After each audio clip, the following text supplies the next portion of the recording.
organisme mikroskopik yang tidak memiliki membran inti. Mereka dapat ditemukan di berbagai lingkungan, seperti di tanah, udara, dan tubuh kita. Meskipun beberapa bakteri dapat menyebabkan penyakit, ternyata banyak juga loh jenis bakteri yang berperan penting dan memiliki manfaat bagi kehidupan manusia, khususnya di bidang industri. Apa aja sih peranan di bidang industri? Yuk simak video kami.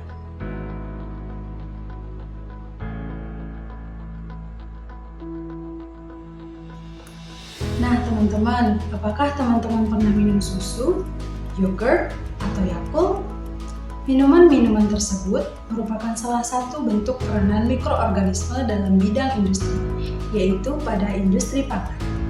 Kebayang nggak sih teman-teman, minuman-minuman tersebut terbuat karena adanya bantuan dari bakteri loh? Kok bisa ya? Jadi, salah satu bentuk peranan mikroorganisme dalam industri pangan yaitu sebagai agen fermentasi, di mana fermentasi ini adalah cara untuk pengawetan bahan pangan dari bahan mentah dengan bantuan mikroorganisme. Nah, proses ini dapat merubah rasa, tekstur, dan juga aroma dari makanan ataupun minuman tersebut. Nah, fermentasi ini dibagi menjadi 4. Yang pertama yaitu fermentasi oleh jamur. Contoh bakteri yang berperan di sini adalah Rhizophorus oligosporus dalam proses pembuatan tempe dengan bahan baku kedelai. Yang kedua yaitu fermentasi menggunakan kadar garam tinggi. Nah, contoh bakteri yang digunakan di sini adalah Aspergillus wendti dan Aspergillus oryzae, yaitu pada pembuatan kecap dengan bahan baku kedelai. Nah, yang ketiga yaitu fermentasi asam laktat. Contoh bakteri yang digunakan di sini adalah Lactobacillus bulgaricus dan Streptococcus thermophilus, yaitu pada proses pembuatan yogurt dengan bahan baku susu. Nah, yang terakhir atau yang keempat yaitu fermentasi dengan alkohol. Contoh bakteri yang digunakan di sini adalah Saccharomyces cerevisiae, yaitu pada proses pembuatan roti dengan bahan baku tepung terigu. Baik, selanjutnya yaitu dari bakteri Thiobacillus peroxidans. Ia berfungsi untuk mengoksidasi sulfur yang dimanfaatkan dalam proses oksidasi dan pelarutan logam sulfida. Nah, di sini menggunakan bakteri yang namanya Thiobacillus peroxidans. Nah, bakteri ini menggunakan ion ferro, dia mengubah ion ferro menjadi feri, dan bakteri ini diberi nama Thiobacillus peroxidans. Nah, kemampuan bakteri ini dalam mengoksidasi sulfur kemudian dimanfaatkan dalam proses oksidasi dan pelarutan logam sulfida lain seperti kalkopirit, kalkosit, dan kovelit. Nah, sejak itu bakteri Thiobacillus peroxidans ini diisolasi dari banyak air asam tambang, dan penemuan bakteri ini telah menandai era baru dalam memahami fenomena yang berhubungan dengan pembentukan dan degradasi biji mineral, serta menjadi dasar dari lahirnya teknologi bioleaching dan biooksidasi.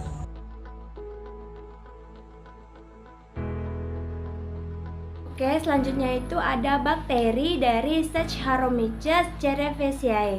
Nah, yang dimana memiliki peran untuk meningkatkan kesehatan dan produktivitas dari hewan ternak seperti unggas dan ikan dalam industri peternakan. Nah, bakteri ini merupakan salah satu cendawan yang tergolong kamir yang bermanfaat untuk manusia dan ternak. Karena apa? Karena pertama kali itu dimanfaatkan untuk pembuatan makanan. Namun seiring berjalannya waktu dan tahun itu digunakan sebagai bioteknologi dan industri lainnya. Nah, bakteri ini juga tergolong sebagai probiotik dan imunostimulan untuk meningkatkan kesehatan dan produktivitas ternak. Nah, hasil-hasil penelitian secara umum diperoleh untuk menunjukkan bahwa pemakaian bakteri ini ada yang spesies adiktif berkelas positif terhadap penampilan bobot berat badan ternak. Nah, jadi menurut artikel yang sudah kita baca tentang bakteri ini, yaitu adalah untuk menguraikan pentingnya penggunaan bakteri Saccharomyces cerevisiae untuk produktivitas dan kesehatan ternak. Terima kasih.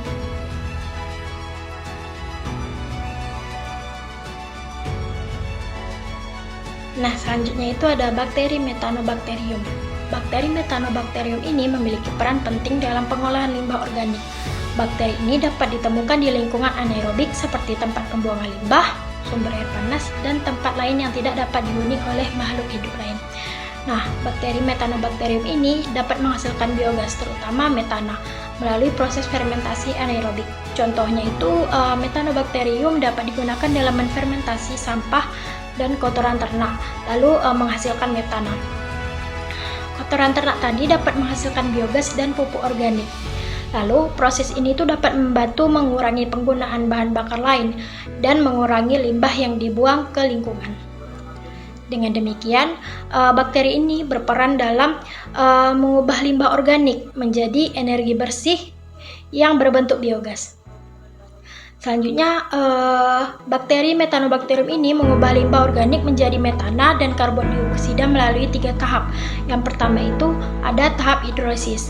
Nah, tahap hidrolisis ini merupakan penguraian senyawa rantai panjang seperti lemak, protein, dan karbohidrat menjadi senyawa yang lebih sederhana. Lalu yang kedua itu ada tahap asidifikasi. Tahap asidifikasi ini merupakan pembentukan asam-asam organik dan pertumbuhan atau perkembangan sel bakteri. Lalu ada yang ketiga itu ada tahap metanogenik. Tahap metanogenik ini adalah tahap terakhir di mana bakteri-bakteri seperti Methanobacterium menghasilkan metana atau CH4 sebagai komponen utama biogas dan karbon dioksida atau CO2 melalui penguraian asam lemak.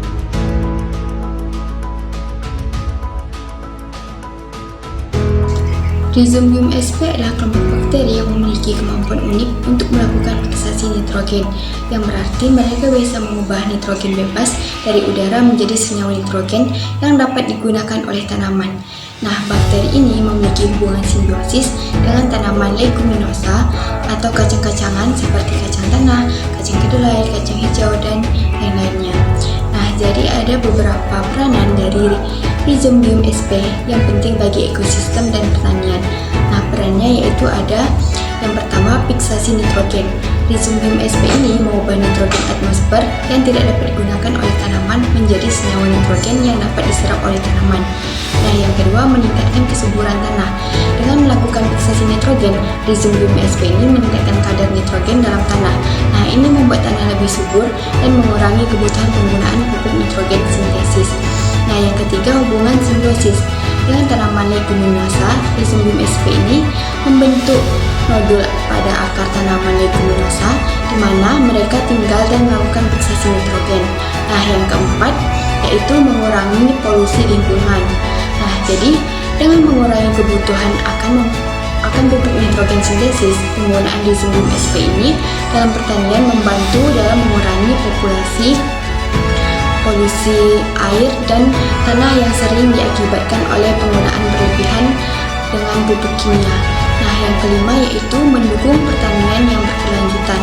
Dan yang terakhir, yang keenam, yaitu dapat dengan meningkatkan hasil panen.